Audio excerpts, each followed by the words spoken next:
All right, hello everybody. It's Monday. It's about 12:47. Nope, it's like 12:50 now. But wanted to find a topic to talk about, and I think I found one. So I want to talk about something kind of positive, kind of not positive. But first, I want to start off by saying I usually hate the term "this generation." I think it's a blanket statement, and most of the time, the sentence that comes after that, for the most part, it's really stupid.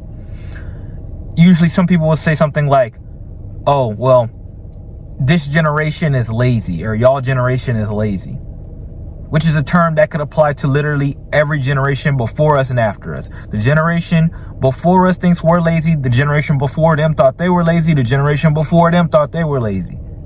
So that's a term that applies to just about every generation, but for some reason, people think it's smart.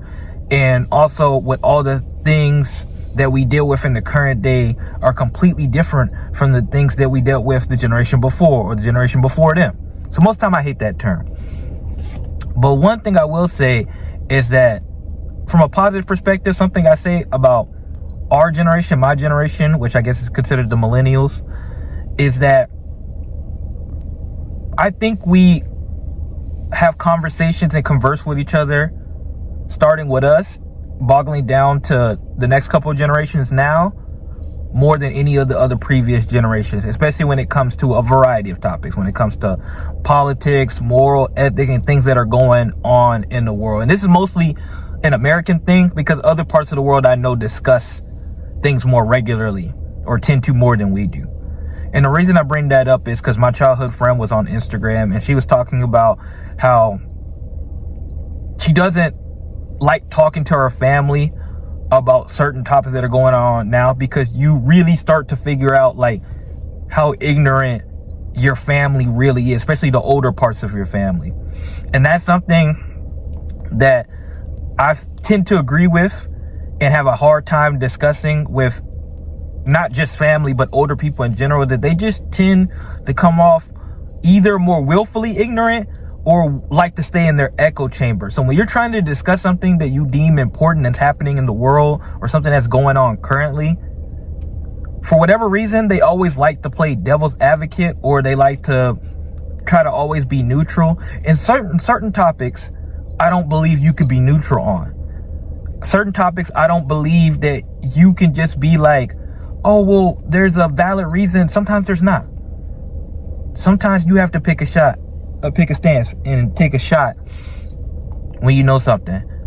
And one of the things I will touch on is, like, eventually, I think next year, the next election for president is coming up, and older generations tend to have this thing where they feel like they want to like guilt trip you into voting, or they like telling you that like, oh, well, you know, but the other side is worse, and blah, blah, blah, blah, this. But at some point, when do we hold people accountable for the things that they do? When do we look at something and we go, no, this is wrong. You can't do this. And if you look at their track record, it's more bad than good. I don't care what the other side is doing. If this is the side you're telling me to deal with, this is wrong. And this is not just politics. This is at work.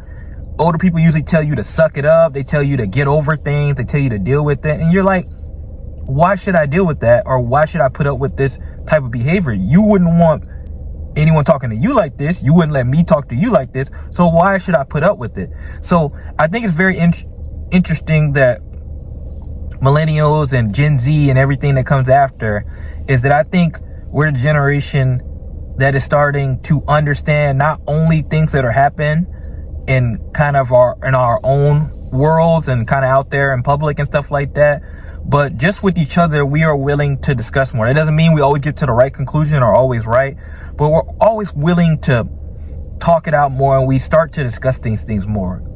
And one thing I think, another thing that kind of comes with it is that if you know about the viral TikTok food critic, Keith Lee, and he's talking about the problem in Atlanta currently with black owned businesses, or some of the ones that are deemed kind of more the bougie and kind of just like have all these house rules and stuff that you can't do.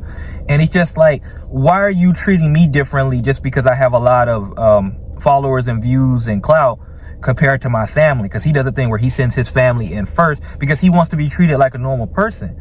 And there are arguments that are just like, well, I don't understand why he would do that, and why, you know, why he wouldn't use his clout to get. But it's just like, it's a great conversation because it's just from the standpoint, this is something that I think people have always talked about, especially from that area. And, you know, it might be silly to some people, but it's just like, we're willing to discuss things more, and something that is just like, this is customer service, and we're talking about all the sides of it. Like, you are already stereotyping the customers and already treating them bad before they even step into the room. So I just think that is something that's very interesting to think about, that how our generation talks about everything and not afraid to take a stance. And I think that's very important.